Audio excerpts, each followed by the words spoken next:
en todas estas.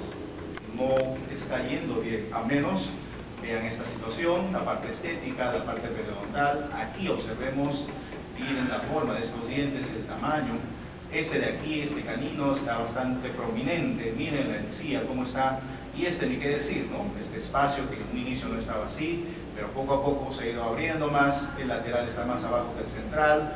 Miren la parte periodontal, miren esta fístula acá. Entonces, hay una serie de situaciones en cada uno de estos casos que definitivamente podemos decir finalmente que han sido un fracaso. Pero ¿cuál es de repente dentro de todo el proceso algo que ha producido y ha llevado a esta consecuencia no muy satisfactoria? Vamos a retirar algunas de estas restauraciones de estos casos y vamos a ver cómo está por dentro. Porque básicamente, si nosotros queremos ver y analizar por qué ocurre esto, vamos a ver, ya que el tema es preparaciones, que uno de los principales errores dentro de estos casos, todos ellos, ha sido el no planificar, no ejecutar bien la preparación, el acondicionamiento de un diente. Entonces, a lo que quiero llegar de repente es a eso, que si nosotros dentro del proceso de hacer una prótesis fija, no planificamos bien, no ejecutamos bien los procedimientos y no hacemos una buena preparación, definitivamente el resultado que viene más adelante, vamos a tener pues un resultado no muy satisfactorio, o con, digamos, situaciones parecidas a las que estamos viendo en estos casos. Bien, veamos este primer caso. Retiramos estas dos restauraciones y miren lo que encontramos debajo de ellas. No necesitamos otra vez ser demasiado, digamos, conocedores de cosas minuciosas, pero yo creo que si preguntamos y evaluamos estas dos piezas que han sido preparadas, han sido acondicionadas para recibir estas restauraciones, definitivamente adolecen de muchas características de las cuales hoy ahora vamos a comentar un poco. Entonces, definitivamente, si los dientes están preparados así, y además el otro elemento que está alrededor de él, que es un elemento muy delicado, que hay que respetar muchísimo, que es el tejido gingival, también no ha sido conservado de manera adecuada, definitivamente el resultado va a ser el que estamos observando.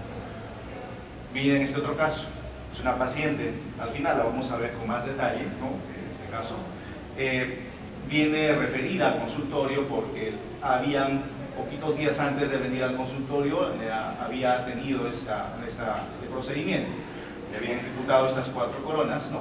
Pero ella no se sentía satisfecha de manera estética de repente, porque vio que sus coronas eran muy grandes, y además si evaluamos esto muy rápido, miren la forma como finalmente habían diseñado la relación en el sector anterior. Entonces, viendo esto, definitivamente aquí algo no está bien. Y además, ¿qué hicimos? Bueno, sacar las coronitas, vamos a ver luego cómo hacemos, y miren lo que encontramos debajo. Miren estas piezas, miren cómo están las preparaciones, consideramos que también no están bien. Entonces, lo que quiero mostrarles y llevar por el camino de esta primera parte que estamos viendo estos casos, es entender que dentro del proceso de confección de una prótesis fija, el procedimiento que involucra la preparación de los dientes, el acondicionamiento de los dientes, debe ser bien planificado y lógicamente correctamente ejecutado. Si no lo hacemos así, miren los resultados que van a tener. Y vamos a ver otro caso más que creo que va a graficar claramente la idea, la intención que yo tengo al hacer esta exposición. Miren, este otro caso es un poquito más dramático. Es una paciente que ha tenido estas 3 restauraciones por mucho tiempo, pero a través del tiempo ella ha observado que este diente se ha ido cayendo, se ha ido alargando, ella dice un poquito más. Este espacio que no lo tenía inicialmente se ha ido aumentando cada vez más.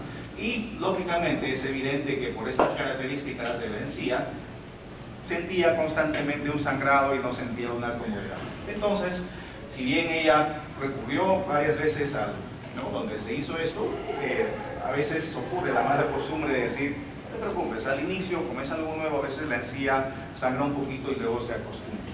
Pero demasiado tiempo ha transcurrido y viene la situación, realmente no ha sido satisfactoria. Bueno, veamos qué pasó acá.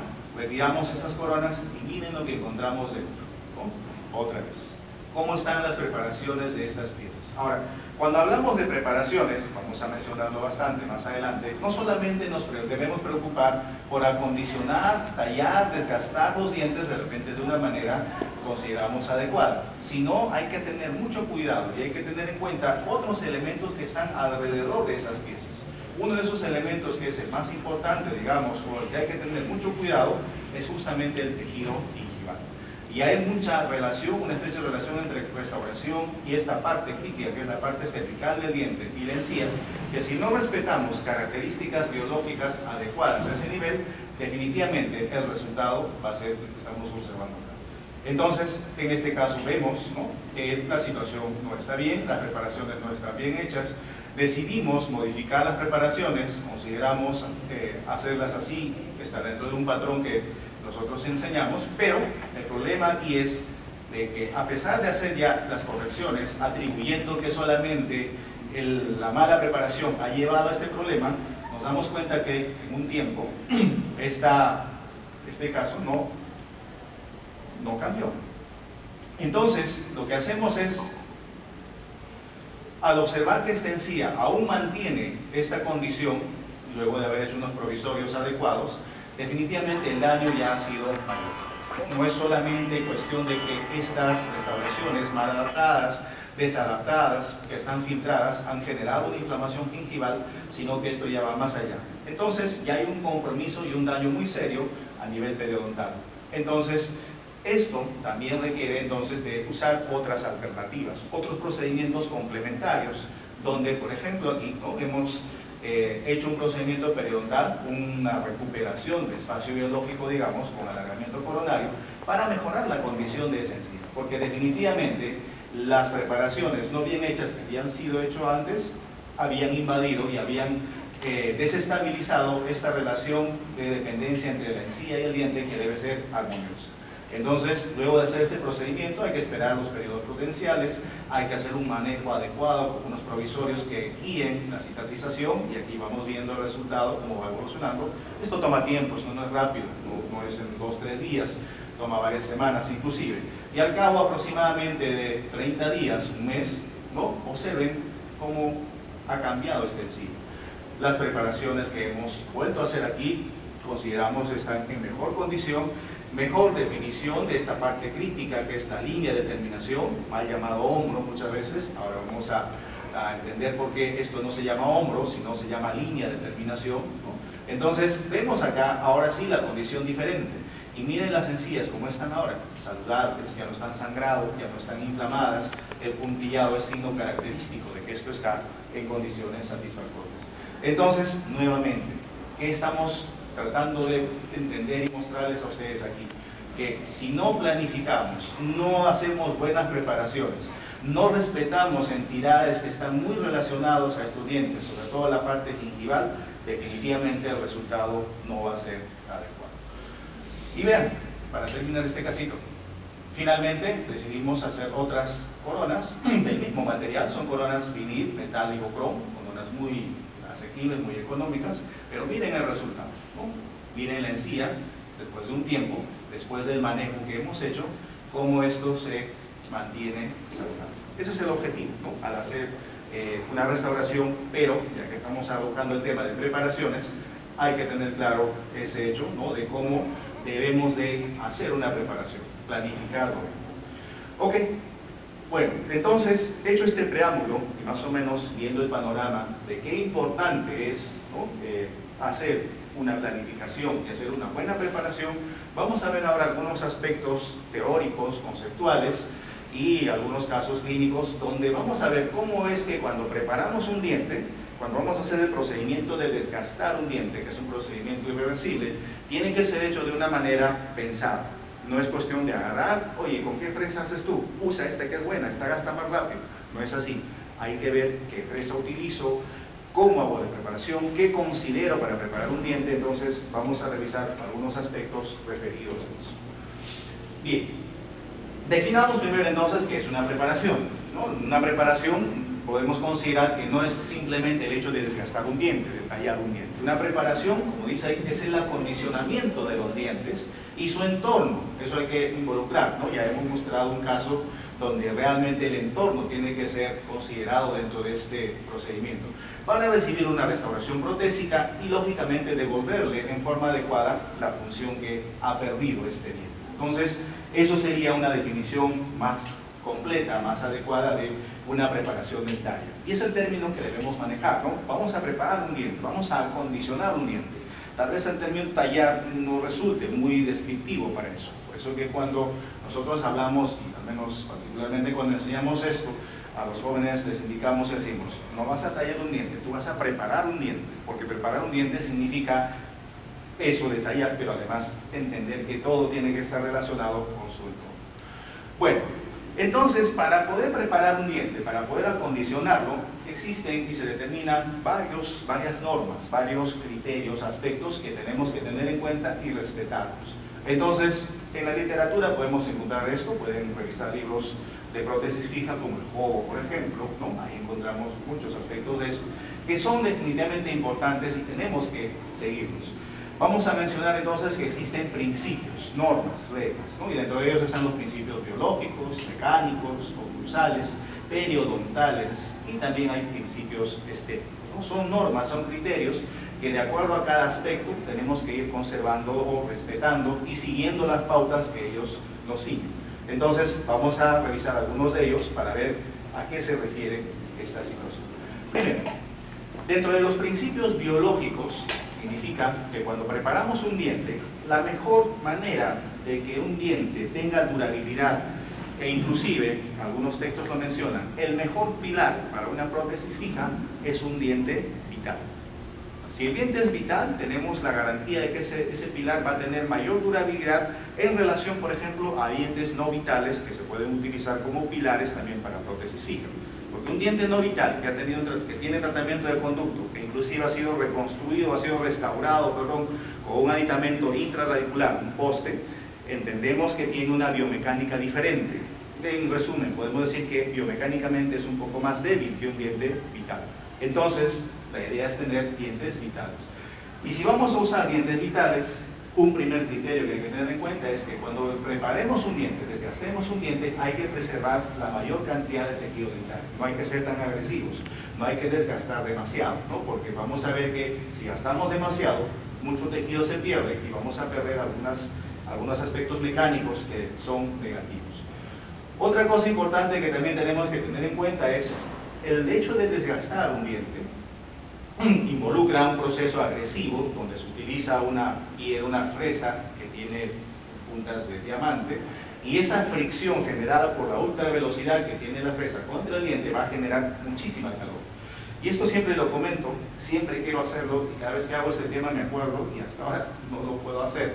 Pero les comento, antes cuando yo enseñaba prótesis fija acá en el segundo piso, me acuerdo hace 10 años atrás probablemente, hicimos un experimento muy simpático con los alumnos que estábamos trabajando en ese tiempo.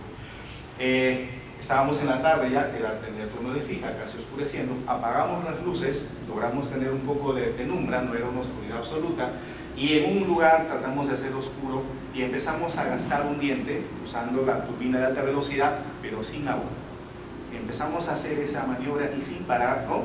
Y a que no creen que vimos que el diente, como que algo como un carboncito por el calor, se ponía rojo. Entonces, imagínense la temperatura a la que puede llegar la fricción producto del desgaste. Entonces, entendiendo que es un proceso agresivo, que puede dañar, y un diente vital, que está demostrado, eso hay mucho trabajo de investigación, hace poco hemos revisado un artículo muy interesante, no referido al tema de tallado de preparación, sino de provisorios. Yo no tenía claro eso, ahora sí lo tengo claro. El acrílico, por ejemplo, disculpen que deba saber el tema, pero es importante para entenderlo la temperatura. El acrílico cuando polimeriza en boca genera una temperatura, ¿no? Eso sabemos. ¿Cuánto llega a temperatura? No sé si lo tienen, pero yo ahora sí tengo el valor. Llega más o menos a 45-50 grados de temperatura en su pico máximo. Un diente vital puede tolerar temperaturas pico hasta de 40 grados. O sea, si le ponemos 45 grados, ¿qué pasa con ese diente? Prácticamente puede o tiene riesgo a necrosarse. Estamos hablando del acrílico que genera una temperatura que ustedes sienten que es, sí, quema un poquito, pero pasa rápido. Pero imagínense preparar un diente. Es un proceso constante, ya se imaginan lo que puede pasar con esa pulpa dental. Entonces, ¿qué hay que hacer? Refrigerar. Cada vez que preparamos hay que usar lo mejor que se pueda el spray de agua. Y otra cosa que también enseñábamos a los jóvenes ahí era, cuando empezaban a preparar sus dientes se preocupaban mucho porque se estén mojando. Y cuando trabajaban con pacientes le ponían sus toallitas, ahí se moja mi paciente. No importa, el agua no hace daño. ¿no? Al contrario, ayuda a la limpieza. Entonces el paciente no se va a morir por la cantidad de agua. El que se puede morir es el diente si no usamos agua. Entonces piensen en eso, no sopesen esa situación. Refrigeremos entonces. Y lógicamente, para poder preparar necesitamos hacer una buena planificación. ¿Sí? Vamos a entonces a ver algunas cosas más de esto. Bueno, el desgaste del diente debe ser uniforme, ya dijimos, para proteger el complejo dentina pulpar. Siempre que preparemos un diente hay que respetar el contorno de cada diente. Cada diente, la parte coronaria, tiene una forma característica, ¿no? Recordemos anatomía. Un canino es diferente a un incisivo, a un premolar, una molar, y la preparación siempre debe seguir esa anatomía. La secuencia de preparación que se aprende o que están diseñados en los libros nos enseñan eso, ¿no? Hay etapas, hay procedimientos. Reducción incisal, reducción vestibular, reducción proximal, o sea, cada parte de la corona del diente tiene que ser reducido de modo que el desgaste permita que la preparación final mantenga el contorno de cada diente. No es cuestión de gastar y al final un incisivo termina con un cono, un canino termina con un cono, o una premolar y molar terminan como dos cilindritos, que desde el punto de vista biomecánico eso no es posible. Hay que respetar los contornos para que las restauraciones finalmente sean de la mejor manera. Hay que elegir adecuadamente el tipo de preparación. Sobre esto hay que tener en cuenta que hay muchos materiales, hay diversos materiales de los que se puede hacer una prótesis. Entonces cada material requiere alguna característica de preparación.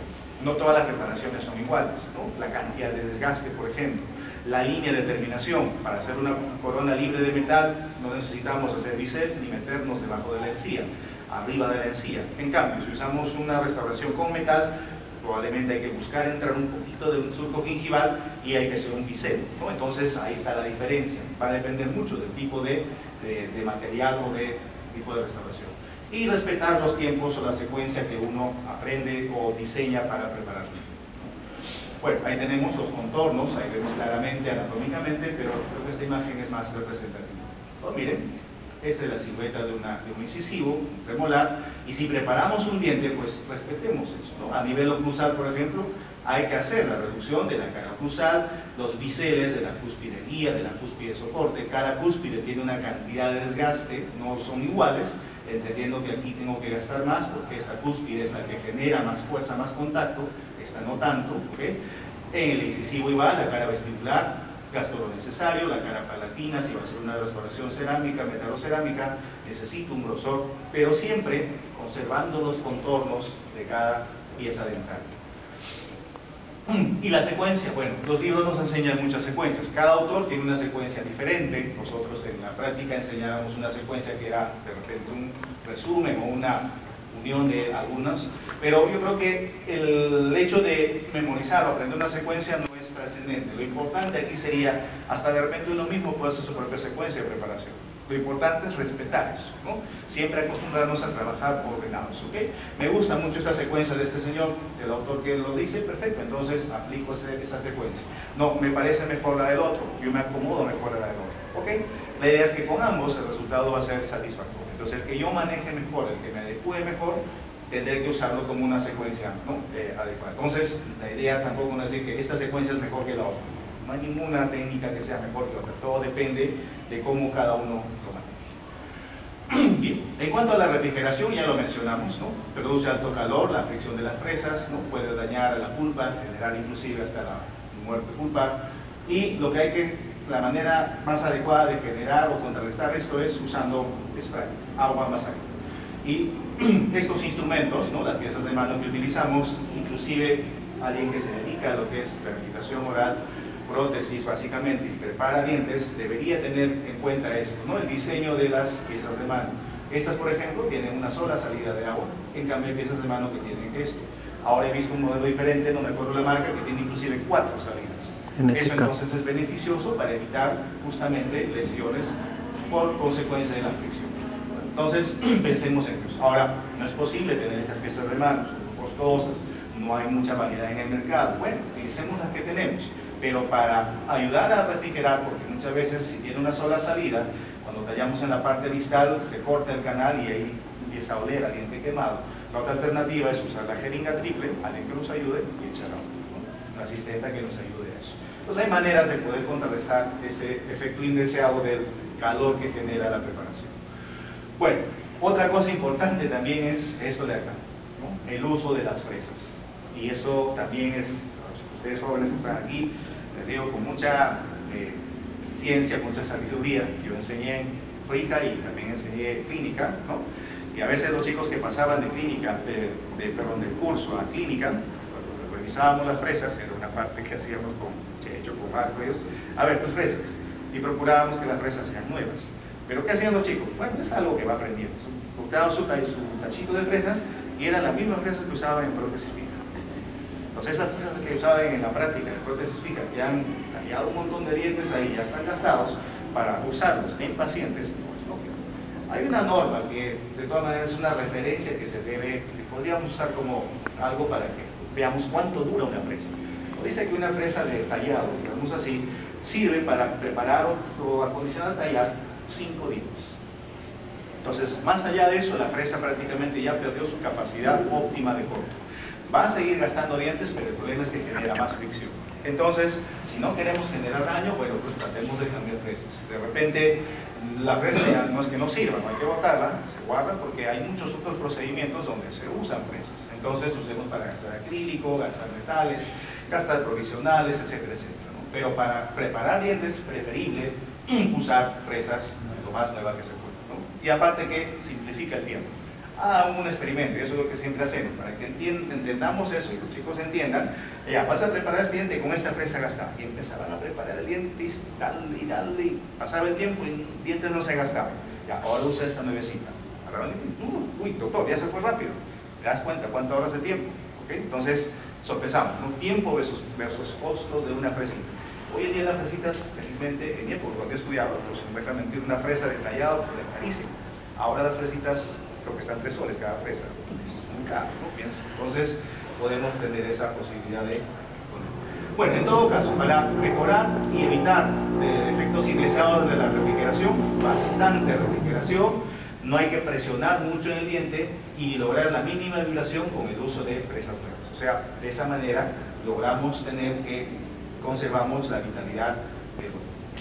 Bueno, y el otro aspecto que es la preparación, esto definitivamente deviene de todo un proceso previo que se hace, lógicamente, que es el encerado de diagnóstico, o mejor llamado encerado de planificación, donde a través del análisis de modelos, etcétera, etcétera, vamos a determinar cuál es la mejor condición para preparar y utilizar el diente que hemos decidido usar como final. Por ejemplo, en este casito muy ilustrativo, vamos a hacer un puente acá, porque planificamos aquí, pero vemos aquí inicialmente que este diente tiene una condición inadecuada de la relación interoclusal, está ligeramente extruido.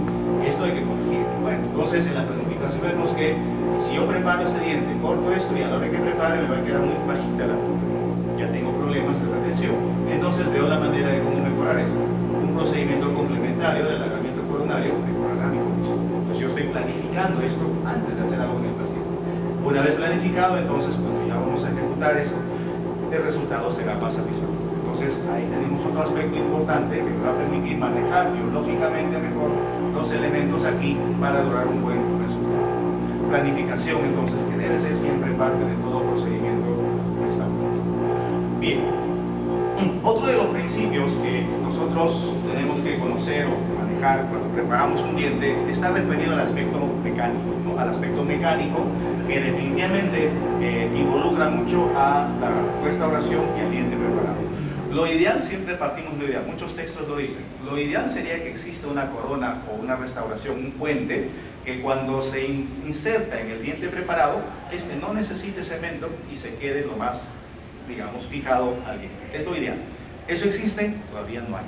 Entonces, existe o usamos recursos como utilizar el cemento. Y otra cosa, el cemento no es, digamos, la maravilla que va a garantizar que la restauración se retenga en el diente. Hay otros aspectos mecánicos que también garantizan que la retención sea bastante satisfactoria.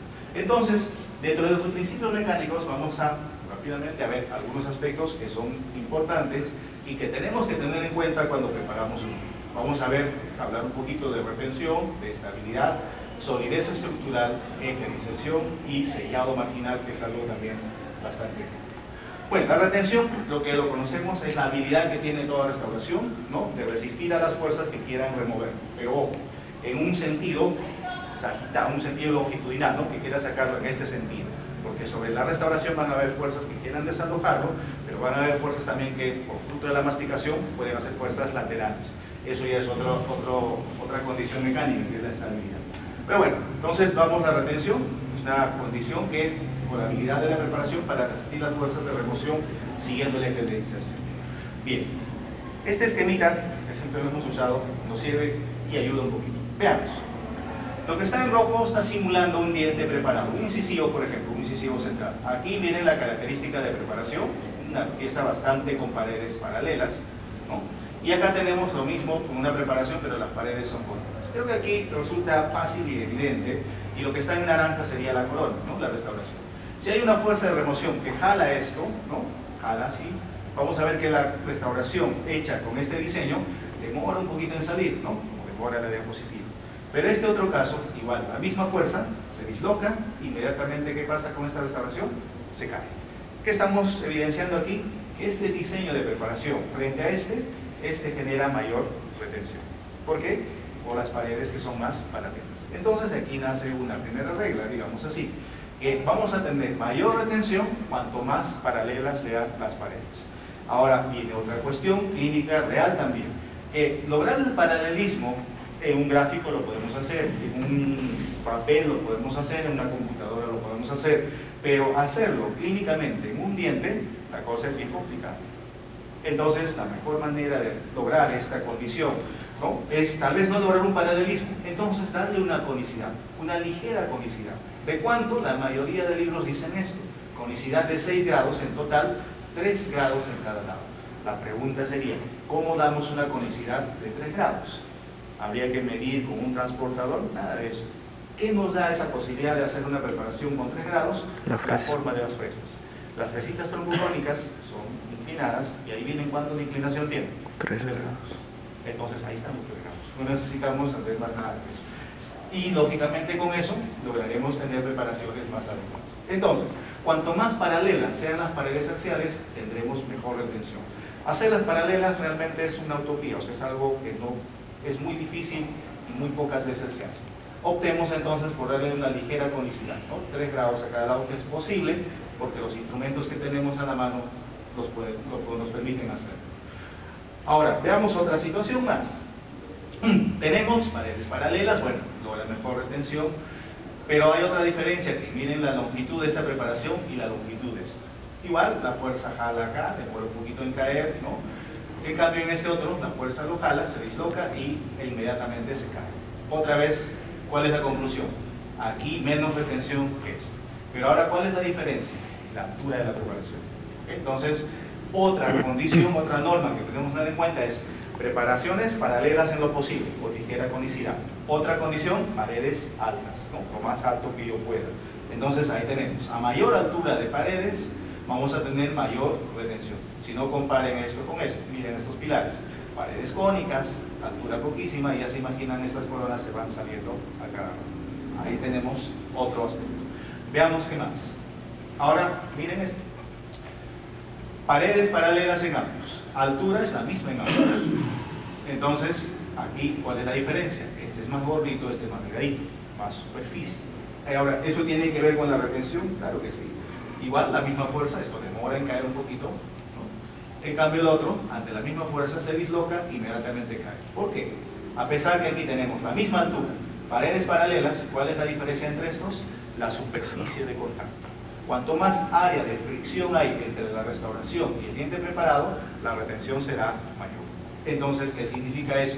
Que cuando preparemos dientes, no los hagamos tan flaquitos como este, porque vamos a perder retención y encima que estamos debilitando este diente y puede haber otro problema, que es se puede fracturar. Entonces, en conclusión, la retención tiene mucho que ver con paralelismo de paredes, altura de paredes y superficie de contacto. Entonces, cuando preparemos un diente, pues hay que pensar en eso, ¿no? Darle la altura correcta, preparar las paredes de manera adecuada, ¿no? Y que no sea el desgaste tan excesivo.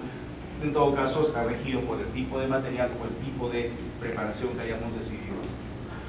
La estabilidad es otro aspecto importante que también tiene mucho que ver con paralelismo y altura de paredes, pero aquí hay que tener en cuenta que la estabilidad es una propiedad que tiene la restauración a resistir fuerzas de remoción, pero ya no en sentido longitudinal, sino en sentido tangencial, ¿no? Cuando masticamos, la corona por una fuerza lateral se puede salir, ¿no? Se puede dislocar. Entonces, Si la corona está bien hecha, la restauración está bien hecha, o tiene condiciones adecuadas, no se disloca, entonces la estabilidad es buena.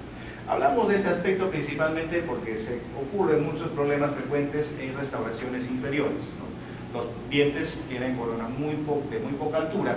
Cuando preparamos esos dientes, al final, al hacer la restauración, una corona o un puente, puede ocurrir que constantemente se esté dislocando, se esté saliendo, entonces nos genera un serio problema.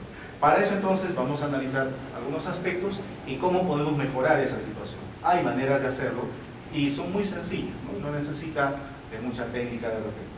Bueno, acá tenemos este esquema muy bonito, lo he tomado del libro de Pegoraro, pueden revisarlo también, donde muestra justamente el efecto, ¿no?, de la fuerza tangencial, fuerza oblicua sobre la restauración, y que si esta preparación tiene condiciones adecuadas de conicidad de paredes, altura de paredes y superficie de preparación, la restauración no se va a salir, no se disloca, ¿no?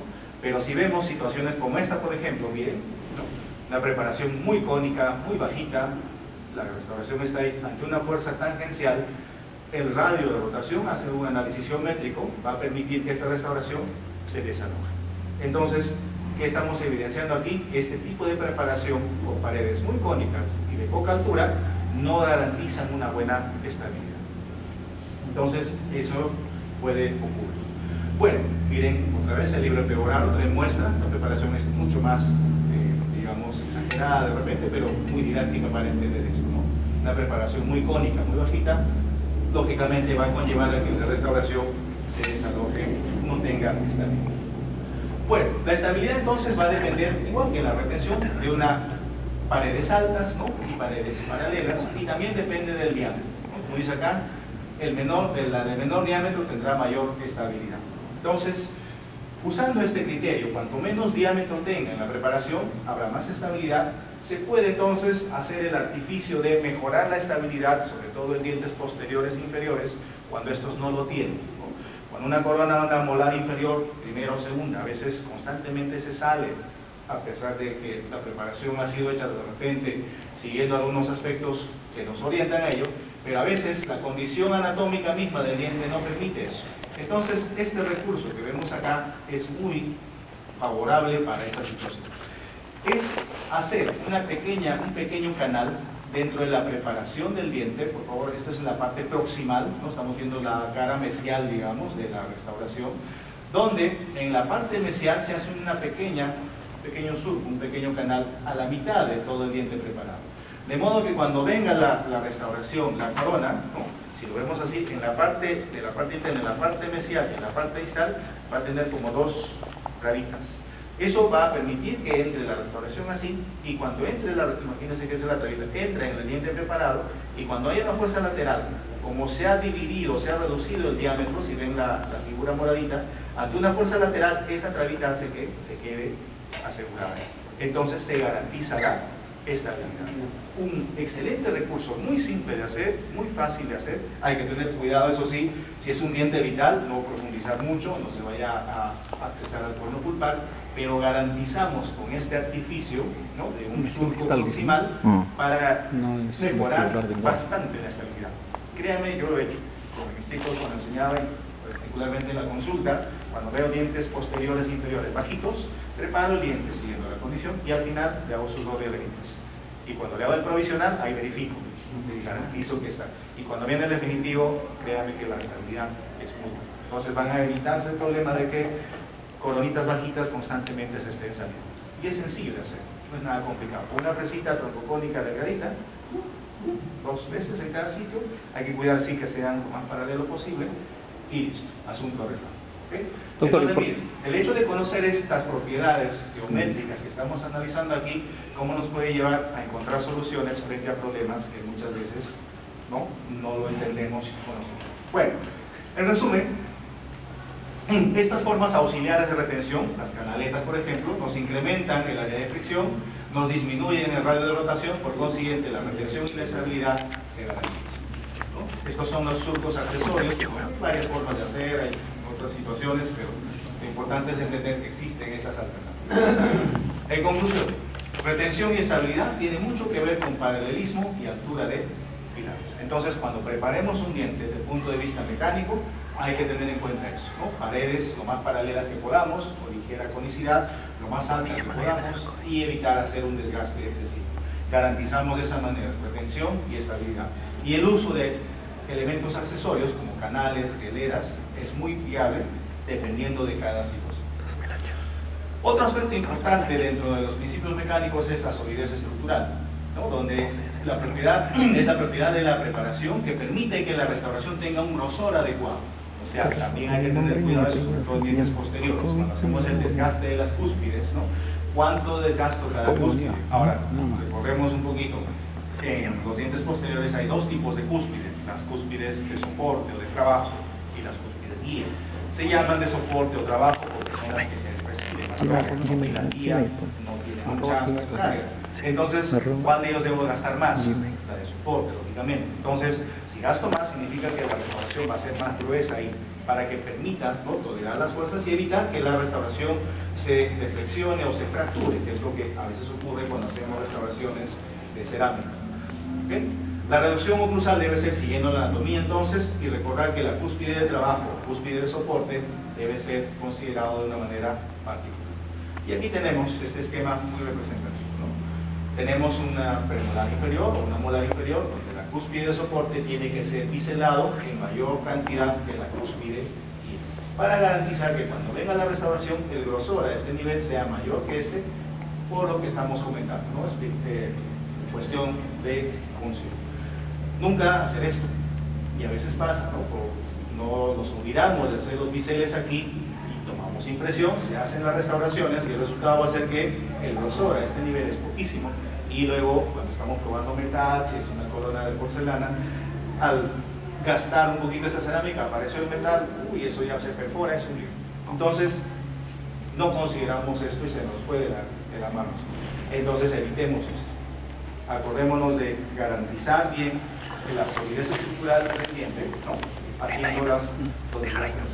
Esto no, tratemos de hacer esto, ¿no? Biselar bien, el bisel de la cúspide de soporte del diente, acá, y contrabisel de la cúspide guía, lo necesario, puede ser más igual. El sellado marginal es otra característica, y aquí sí, de repente esto revierte una particular importancia, porque la durabilidad de toda restauración protésica fija, una corona, un puente, va a estar ligado a qué tan sellado lo tenemos en el diente, ¿no? Y el sellado marginal es algo crítico, y el problema existe, el problema es real, y mientras usemos las técnicas convencionales, es decir, tomar impresiones, troquelar modelo, encerar y hacer todo el proceso, este problema del sellado marginal existe y existirá todavía, a pesar que los materiales cada vez son de mejor calidad, nos permiten obtener mejor resultado, pero el problema es inherente. Comento esto porque de repente la tendencia ahora, y eso también es importante saber que hay, la tecnología y la ciencia está entrando bastante en la odontología, es una de las más beneficiadas con estos avances, y ahora este problema del sellado casi se está manejando de una manera más adecuada. Al hacer procedimientos restauradores, ya no usando técnicas convencionales de impresión, ni los yesos convencionales que, como sabemos, cuando fraguan, los mismos materiales cuando polimerizan, se expanden, se dilatan, entonces hay cambios que hacen que el sellado no sea el adecuado. Hoy en día está la tecnología CAD/CAM, ¿no?, los sistemas computarizados. Entonces, las impresiones ya no se hacen con silicona. Ahora, ¿cómo se hacen las impresiones? Abre un escáner, y la imagen va a una computadora, la computadora la reproduce tridimensionalmente, envía a una impresora o un procesador y mecánicamente ese sistema talla la corona. Entonces, cuando ya viene la restauración, prácticamente el sellado es mucho más preciso. Es la tecnología. Todavía aquí en nuestro país no es muy viable, y aquí en Lima ya hay 2 o 3 laboratorios que ya tienen el CAD/CAM. El problema de repente es el costo, es un poquito caro para nuestro medio todavía, pero igual que los celulares, ¿no? Nos recordemos nosotros los celulares acá 10 años atrás, eran un ladrillazo, y ¿quién tenía celular? Los grandes por ahí. Nosotros mirábamos el celular. Ahora hasta celulares regalados creo que hay. Entonces, claro, no creo que nos regalen CAD/CAM, pero ustedes que son jóvenes en un tiempo, habrá sistemas mucho más accesibles, ¿no? Y si nosotros estamos por aquí todavía, probablemente logremos manejar eso. Bueno, entonces, Mientras tanto, veamos cómo manejamos esta situación entonces, del sellado marginal, ya que vamos a usar los sistemas convencionales. Hay una característica, esto es importante que lo sepan, hablamos del sellado marginal y mejorar el sellado marginal haciendo un bisel en la línea de terminación, pero siempre y cuando la restauración sea una restauración mixta, es decir, tenga estructura metálica y luego encima esté revestido por lo que sea, acrílico, cerómero o porcelana. Pero si tiene metal, hacemos el bisel para garantizar ese sellado marginal. Toda restauración libre de metal no necesita bisel. Eso es otro tema, pero en todo caso, si gustan otro día conversamos un poco más sobre eso, pero ahora la intención es entender que vamos a hacer un bisel porque eso va a garantizar un mejor sellado. ¿Y de qué manera? El bisel que hagamos en la línea de terminación va a reducir la filtración, va a disminuir la posibilidad de recidiva cariosa y algo más importante, va a hacer que la encía, el periodonto de protección, valga la redundancia acá, va a estar más protegido, va a estar saludable, ¿no? Y vamos a ver a qué se refiere esto. Pero veamos algunos antecedentes previos. En todos los libros mencionan a este señor, Jorgensen. Jorgensen es un dentista y activo, estudios que hizo hace mucho tiempo atrás, por los 80 más o menos. Él demostró que con estos procedimientos convencionales, la mejor adaptación que él logró en todo un estudio fue de una adaptación, o sea, un sellado a nivel de la línea de terminación de 20 micras. Lo mejor que pudo hacer él, pero en condiciones de laboratorio. Clínicamente eso no se puede hacer muchas veces, el manejo permite, en todo caso él da como pauta que clínicamente se debe aceptar una corona siempre y cuando el sellado tenga una adaptación con un espacio de más o menos 60 micras. La pregunta que se están haciendo, 60 micras, doctor, sí, pero ¿cómo mido 60 micras? No tengo reglita que me mida 60 micras, pero hay algo que nos puede ayudar. ¿Cuánto es 60 micras? No podemos hacer con el dedo así, pero ¿qué mide 60 micras? Todos lo tenemos. Bueno, aquí todos lo tenemos, a excepción de alguien. ¿Qué mide 60 micras? En promedio. Entonces, ¿ustedes quieren ver cuánto es 60 micras? Acá en el cabello, mírenlo. Ese grosor es 60 micras en promedio. Bueno, los más trinchuditos como yo, 80 micras de repente. La chica es 60 micras. Entonces nos da una idea de cuánto debe ser. Y una manera de verificar eso es con un explorador. La puntita del explorador debe ser más o menos ese grosor del cabello. Entonces yo pongo una corona y pongo un explorador ahí y veo que el explorador se mete y se queda tiene más de 60 micras. Corro el riesgo a que esa restauración tenga más riesgo de filtrar, ¿no? A comparación de una que tenga 60. ¿Qué elemento me ayuda a garantizar que esta filtración que de todas maneras se va a dar, o este espacio se va a dar, sea lo mínimo posible? El cemento. Pero no nos confiemos, no le demos toda esa responsabilidad al cemento. Tratemos de ayudarle al cemento y busquemos la mejor manera de lograr una mejor adaptación. ¿Ok? Entonces, ahí tenemos la explicación de por qué logramos o vamos a buscar eso. Entonces, hay una teoría que es la geometría del bisel, ¿no? Que explica cómo es que al hacer un bisel en la línea de terminación, esta esquemita nos representa eso, por favor, para uniformizar. Esta primera línea nos está representando lo que sería un diente, acá está un diente preparado para el axial, un tipo de terminación tipo hombro, vamos a usar como ejemplo, y este sería el bisel que le hemos hecho. Y esto que está encima, la segunda línea, sería la corona, que está encajado sobre él. Aquí y aquí, lo mismo representan ambos. Pero veamos la diferencia, ¿no? Aquí el espacio es igual, porque lo mismo, aquí también, pero la diferencia al diseñar un bisel de esta forma y un bisel de esta forma, miren el espacio. Si pudiéramos hacer un bisel más agudo acá, ¿qué pasa con el espacio? Disminuye. Entonces, ¿qué nos está indicando? Que al hacer el bisel, si no le hago bisel acá, me falta poner aquí, este espacio comparado con este va a ser mayor. Entonces, al hacer un bisel, la distancia está disminuyendo. Esto es geometría simple, o sea, no es que tengamos que analizar. Si ustedes hacen un dibujo de este tipo, ahí van a encontrar eso y van a entender que definitivamente esto nos garantiza un bisel. Ahora, la gran pregunta es, ¿cuánto de bisel entonces tengo que hacer? Y además, acá veo que hay una angulación. ¿Cuántos grados de bisel? ¿Y cómo hago eso, doctor? ¿Cómo hacemos? Bueno, igual, las fresitas. Hay hay presas diseñadas para eso. Las que más ayuda nos dan eso es la presa llamada punta de lápiz. Una presa así o una puntita así. Hay de diversos grosores. Esa puntita, esa angulación que tiene la presita, ¿cuánto tiene? 45 grados. Y se ha demostrado que 45 grados es, digamos, la mejor posibilidad de hacer un bisel en los dientes. Si hacemos eso, garantizamos un mejor sellado marginal. Y lo tenemos a la mano. Lo que sí hay que tener cuidado, tener la habilidad, la paciencia, el cuidado más que todo de hacer el bisel usando esa receta. Otras maneras de hacer el bisel una presa de fisura que es más de cuidado y los biseles un poquito más agudos, pero hay que tener cuidado de manejar, o presitas que son en forma de flama, que tienen este acabado, también nos permiten hacer eso. Pero para los que empiezan y están queriendo manejar mejor esto, una punta de lápiz es la mejor herramienta, ¿no? Y con eso garantizamos el bisel. ¿Ok? Bueno, y eso nos va a dar pues resultados, o vamos a ver, ¿no? Radiográficamente a veces no es una buena manera de evidenciar la filtración, ¿no? Aunque de repente acá vemos un puente, ¿no?, asentado en la roca, y vemos la adaptación bastante buena, pero hay situaciones donde, por ejemplo, miren aquí, ¿no?, se nota claramente, el diente está acá y a pesar de ser un bisel, parece que no se manejó bien esto, una desadaptación. Y lo que vamos a ver cuando no hay una buena adaptación es esto. Este puente ha sido retirado y miren cómo están los dientes, ¿no? Miren todo lo negro, lo que hay adentro. ¿Eso qué significa? Que ha estado filtrado. Y a la larga ustedes ya se imaginan lo que puede pasar. Bien. Otro de los principios que también tenemos que tener en cuenta, ya lo dije al inicio, es respetar la encía, respetar el entorno, ¿no? Entonces, en este caso, observen, es la foto de una alumna que hace años, cuando estuvimos enseñando prótesis fija, le hicimos este puente. Usamos estas fotos y el material que tenemos, hay un video inclusive que hemos preparado con ella, y siempre la pongo porque, miren, ¿no?, ella tenía aquí un dientecito con una removible, una placa de acrílico con este diente, y al final decidimos en ese tiempo, ¿no?, hacer un puente, y este es el puente que finalmente se le hizo.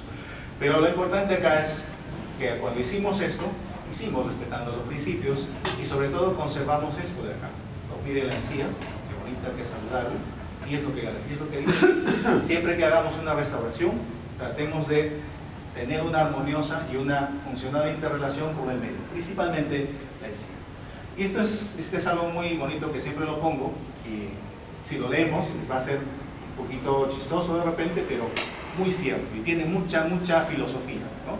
Tiene mucho de verdad y mucho de cierto. Dice, las prótesis no solo le deben agradar a nuestros pacientes, ya debe ser bonito para el paciente, no debe gustar, sino también le debe agradar a nosotros. Claro, si yo hago algo y me gusta hacerlo, pues bien, ¿no?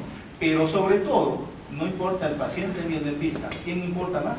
La encía. O sea, a la encía le debe agradar más la prótesis que al dentista y al paciente. A mí me gusta, a mi paciente le gusta, pero la encía está inflamada, está sangrando, no le gusta, entonces ¿estará bien esa prótesis? Lickman dice eso, bonito, ¿no? Tiene mucha filosofía, mucha profundidad, y eso hay que respetar. Entonces, si la encía del entorno del diente está sano y voy a preparar ese diente, respetemos esa encía. Pero hay que tener cuidado también, si la encía está enferma, como vimos en los primeros casos, y yo quiero mejorar esa condición, bueno, no voy a cambiar solamente la restauración y dejar la encía ahí.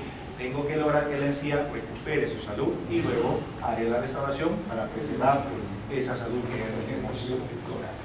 Siempre que sea posible, los márgenes de la terminación, la línea de terminación debe estar lo más lejos que se pueda de la encía, siempre sea posible. Pero cuando hacemos restauraciones mixtas tenemos un gran problema estético. El filito de metal que muchas veces queda, si va adelante, estéticamente no es favorable. Entonces hay necesidad de meternos un poquito debajo de la encía. Pero meternos ¿cuánto? Un poquito, no meternos demasiado. Ahora vamos a hablar sobre eso. Antes de establecer, este es otro aspecto que dijimos, antes de establecer los márgenes definitivos de las preparaciones y las restauraciones, debe ser obtenido la estabilidad y la salud de los tejidos periodontales. Es decir, si la encía está enferma, primero sanemos la encía y luego recién preparemos el diente. Y si la encía está sanita, hagamos todo lo posible para no dañar esa encía, ¿no?, conservar su salud. El espacio biológico es un término que siempre lo comentamos, lo sabemos, recordemos a qué se refiere esto, ¿no? Es la distancia comprendida, creo que este gráfico nos ayuda mejor a entender eso. Es esto de acá, medir de aquí a aquí. Y también creo que conocemos, sabemos y recordamos que esta distancia debe tener un margen o un rango promedio, más o menos 3 milímetros, ¿no? 3 milímetros, recuerden que es un rango, o sea, es una referencia. Les comento un poquito rápido. El que hizo este estudio se llama Gargliufo, y en el año 40 y tantos. En ese año él hizo un estudio para saber que esto existía y a partir de ahí existe esta distancia. ¿Saben qué hizo él?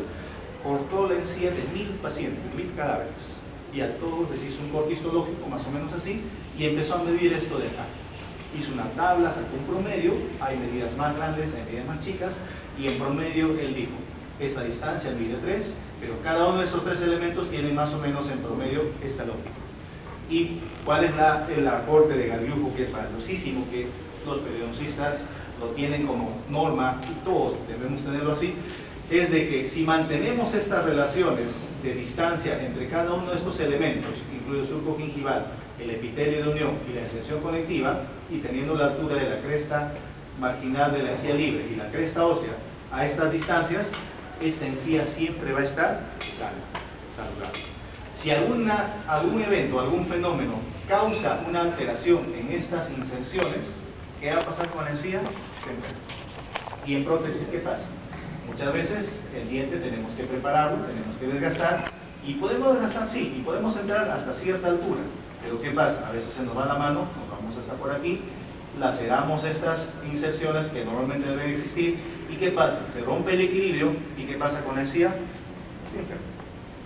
Por más que la restauración esté bien adaptadito, bien selladito, con su buen bisel que hayamos hecho, pero si ya rompimos estas inserciones y estas medidas que debe haber, esta encía siempre va a estar enferma, sangrando. Entonces, hay que tener cuidado. ¿Podemos entrar aquí? Sí. ¿Cuánto? Hay medidas y hay formas de determinar. Yo creo que vamos a comenzar ahora. Bueno, miren este caso, lo vimos al inicio.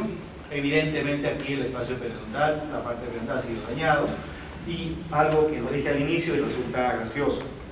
Muchas veces cuando ocurre esto, se hacen coronas, se hacen puentes, el paciente acude o después de 2 o 3 días o un tiempo regresa a la consulta para un control y le pregunté, ¿cómo le ha ido? ¿Cómo va? Muy bien, doctor, solo que a veces me sangra un poquito.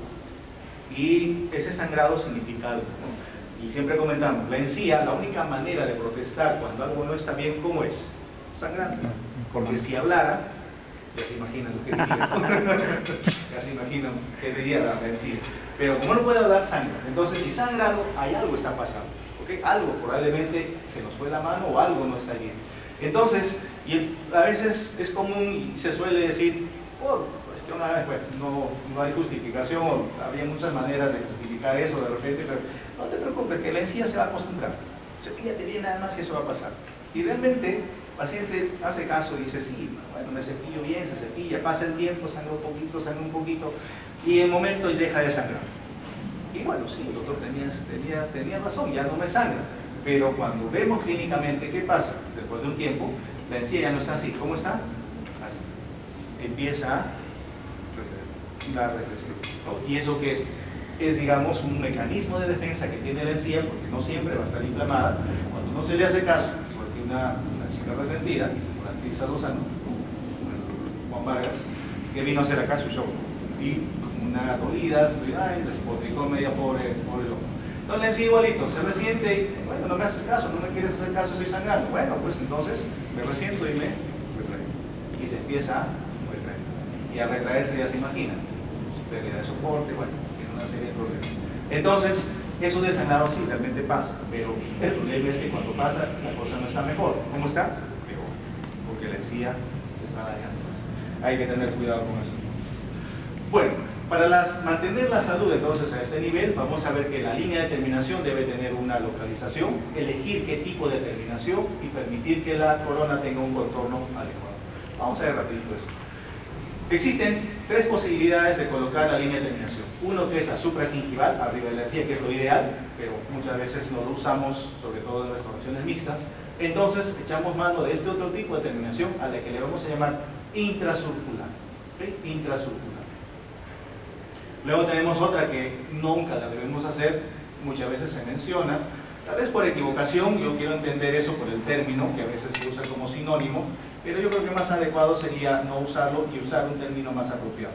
Me refiero a este tipo de terminación que ya rompe todos los espacios que hemos comentado, invade el espacio biológico, se le suele llamar en la literatura una terminación subgingival, que realmente no es la adecuada. ¿Cuál entonces es la adecuada? Una a la que vamos a llamarle intracircular. ¿Y por qué le llamamos intracircular? Porque justamente hace eso. Vamos a ver. Ahí está. Si vemos este esquema,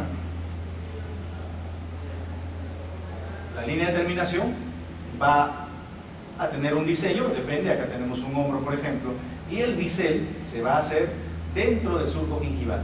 Entonces, dentro del espacio biológico, esta primera estructura hacia arriba se llama el surco gingival, que está delimitado por la encía libre y el diente, Y este surco gingival tiene algunas características referenciales anatómicas. Igual Cargliufo, que es el que nos estudió esto, nos da que el promedio de la profundidad surcogingival es de 0.69 milímetros, casi 0.7, hasta 1 milímetro promedio, ¿no? Y lo ideal es que cuando entramos dentro del surco gingival, al hacer un bisel, no entremos más allá de 1 milímetro. Lo ideal es 0.5 milímetros, medio milímetro. Pero la pregunta otra vez, doctor, ¿y cómo hago para entrar 5 milímetros? ¿Cómo sé que estoy entrando 5 milímetros en el surco gingival? Otra vez, echamos mano de ¿qué? De las presas. La punta del lápiz, esa presa maravillosa nuevamente, ya dijimos que tiene una angulación de 45, que mejora el bisel. Pero esa inclinación entre, digamos, lo paralelo y lo cónico, ¿no? Esa distancia de altura de la parte cónica de la punta del lápiz, ahí viene en cuánto tiempo. 0.5 milímetros, medio milímetro. Entonces, quiero entrar medio milímetro, pongo la pesita, con mucho cuidado, y la puntita que entre la pared. Y ahí tenemos 0.5 milímetros. Entonces, ahí tiene la herramienta y cómo lo podemos hacer. De esa manera, entonces, preparamos preparaciones intraoperarias. La que nunca debemos hacer es esta.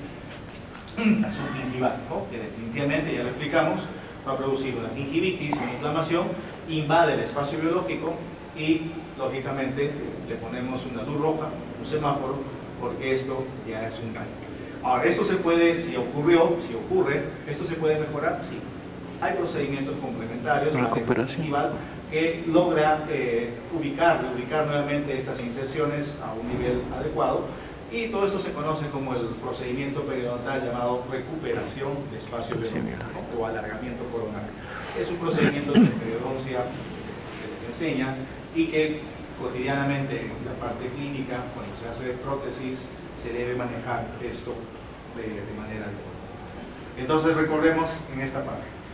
Hagamos una terminación intrasurcular y no una terminación subgingival. ¿Okay? Porque subgingival significa que ya estamos debajo del espacio biológico. La intrasurcular no, la intrasurcular está en el espacio permitido, dentro del surco gingival. Intrasurcular, dentro del surco gingival, que sí es posible y garantiza la salud del tejido gingival. Bien, otro aspecto que debemos tener en cuenta cuando hacemos el tipo de preparación para conservar el periodonto, es el diseño del tipo de terminación. Y acá nuevamente, ¿no? Y siempre hacemos esta analogía. Nos lo traje esa vez. Cuando estamos con la boca un poquito seca o queremos mejorar nuestro aliento, compramos ¿qué compramos? Chicle, ¿verdad? Chicle. Pero ese dulce que comemos, esa golosina, para ser más exactos, realmente no es chicle. No se llama chicle, se llama goma de mascar. Chicle es una marca de goma de mascar, sino que antiguamente en nuestra época, ahora existen unas cajitas amarillas, esa fue una de las primeras gomas de mascar que realmente habían acá. Habían otras, pero no eran muy conocidas, otras no nos gustaban mucho. Hoy en día hay una variedad de marcas, pero la costumbre ha hecho que a esa golosina le llamemos chicle. Vamos a decir, denme un chicle. ¿Qué quieren? Gualú, no sé qué más nombres haya. Realmente deberíamos decir, deme una goma de mascar. Pero como es larga la palabra, denme un chicle, nos entendemos.